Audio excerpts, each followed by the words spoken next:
The set channels effect is one of those ones in the channel category that's just a little over the top for me. It's a little crazy. I can't imagine what I would ever do with this in the real world. But nevertheless, here's what it does. Basically, the set channels effect allows you to basically reconstruct a layer based on the red, green, and blue channels, and also the alpha channels of extra layers. Up to 4 layers, as a matter of fact. So what we're going to do is apply the set channels effect to the not-so-crystal ball.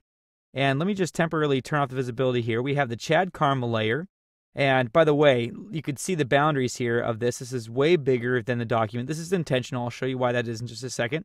And then we also have the Seattle sunset photo. And this is way, way bigger than the size of our comp. And also an Artbeats clip, which is also much bigger than the size of our comp. The reason why I'm showing you all this stuff is because there's a parameter here at the bottom of the set channels effect that says that if layer sizes differ, then to stretch layers to fit. And that's actually the default setting. So even though we have footage of all different sizes and shapes, it's going to stretch it to fit automatically. So what we're going to do is replace this not-so-crystal ball with extra information. So basically, the first one says, where do we get the red channel for this layer from? So for this not-so-crystal ball layer, where do we get the red layer from? So we're going to say the source layer is the Chad Karma layer. There's my face there. And do we get the red from the red channel of the Chad Karma? Or do we get it from the green channel of the Chad Karma? Or the blue channel?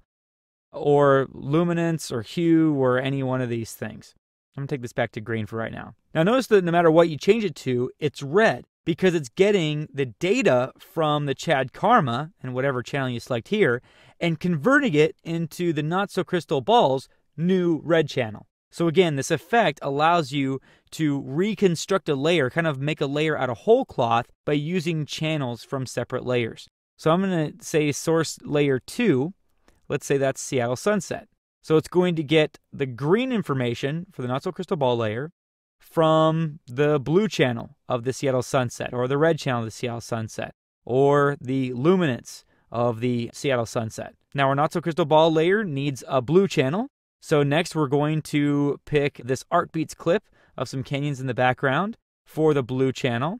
And let's peer around and see what kind of things we got going here. I like that red channel. So we're actually using the red channel of the Artbeats canyon footage as the blue channel for the not-so-crystal ball layer. It's a little crazy. Set channels is honestly one of those ones that I don't think I've ever used professionally ever. So I'm sure there's like some guru out there that's just sitting there saying, oh, Chad doesn't know what he's talking about because the set channels effect is amazing. And it probably is. Maybe I just never gave it the benefit of the doubt and never played with it enough. But nevertheless, that's what it does. It reconstructs or makes a layer out of nothing by using the red, green, blue, and alpha channels from another layer. And basically, we didn't look at the alpha layer, but if we wanted to make the alpha from something else, we could have done that with a 4th source layer. And that is the set channels effect.